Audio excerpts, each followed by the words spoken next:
അല്ലാഹു കൂടുതൽ നൽകുന്നത്.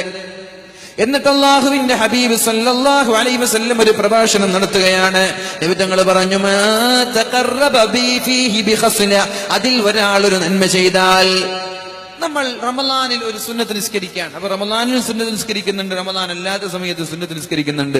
സുബ്ഹിക്ക് മുമ്പ് 2 റക്അത്ത് സുന്നത്ത് നിസ്കാരം ഇപ്പോൾ നമ്മൾ നിസ്കരിക്കുന്നുണ്ട്. ഇതേ ഒരു സുന്നത്ത് റമളാനിൽ നിസ്കരിച്ചാൽ ഈ സമയത്ത് സുബ്ഹി നിസ്കരിച്ച പ്രതിഫലമാണ് അള്ളാഹു നമ്മൾക്ക് നൽകുക. ഇപ്പൊ നമ്മൾ സുബ്ഹി നിസ്കരിക്കുന്നുണ്ട്, സുന്നത്ത് നിസ്കരിക്കുന്നുണ്ട്.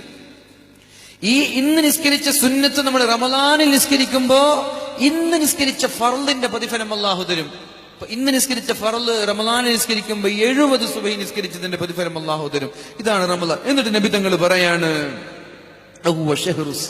റമളാൻ എന്ന് പറഞ്ഞാൽ ക്ഷമയുടെ മാസമാണ്. പക്ഷേ ഇന്ന് റമളാൻ യാചകരുടെ മാസമായി മാറിയിട്ടുണ്ട്. അല്ലേ? നിങ്ങൾ ശ്രദ്ധിച്ചോ? നാട്ടിലൊക്കെ ഒന്ന് പോയാൽ കാണാം, റമളാനാകുമ്പോ കുറെ പച്ചത്തൊട്ടിട്ട ആളുകൾ, കുറെ ജുബിട്ട ആളുകൾ, കുറെ പർദ്ദിട്ട ആളുകൾ ഇങ്ങനെ നിരത്തിലൂടെ റോഡിലൂടെ ഇറങ്ങി നമ്മൾക്ക് നാണം തോന്നിപ്പിക്കുന്ന രീതിയിൽ യാചകന്മാര് വർദ്ധിച്ചു പോയിരിക്കുകയാണ്. ഇതിന് പിന്നിൽ എനിക്ക് തോന്നുന്നത് നമ്മൾ ഷോ ഓഫിന് വേണ്ടി നൽകുന്ന സ്വതക്കകളാണ് ഇതിന് പിന്നിലുള്ള കാരണമെന്ന്. സത്യത്തിൽ റിലീഫ് പ്രവർത്തനങ്ങൾ നടക്കുമ്പോ ഇന്നൊരു 50 പേരെ ഞാൻ സഹായിച്ചു എന്ന് പറഞ്ഞാൽ അടുത്ത റമളാനാകുമ്പോ ആ 50 പേരിൽ നിന്ന് കുറവുണ്ടായൊരു 40 പേരായി ചുരുങ്ങണം. അതിനടുത്ത റമളാനാകുമ്പോ 30 പേരായി ചുരുങ്ങണം. അതിന്റെ അടുത്ത റമളാനാകുമ്പോ 20 പേരാവണം, പിന്നെ 10 ആവണം. പിന്നെ ഒരു 10 വർഷം കഴിഞ്ഞ് റമളാനാകുമ്പോ നമ്മുടെ നാട്ടിൽ റിലീഫ് പ്രവർത്തനം നടത്തേണ്ട ഒരാൾ പോലും ഉണ്ടാവാൻ പാടില്ല. അപ്പോഴാണ് നമ്മുടെ റിലീഫ് പ്രവർത്തനങ്ങൾ വിജയിച്ചു എന്ന് നമ്മൾക്ക് പറയാൻ പറ്റുക. നമ്മൾ എന്താ ചെയ്യാ? ഈ റമളാനിൽ 50 പേർക്ക് കിറ്റ് കൊടുത്തു. കഴിഞ്ഞ റമളാനിൽ ഞങ്ങൾ 25 പേർക്കാണ് കൊടുത്തത്. ഇനി അടുത്ത റമളാനാകുമ്പോൾ 100 പേർക്ക് കൊടുക്കണം. സത്യത്തിൽ ഈ റിലീഫ് പ്രവർത്തനങ്ങൾ പരാജയമാണ്.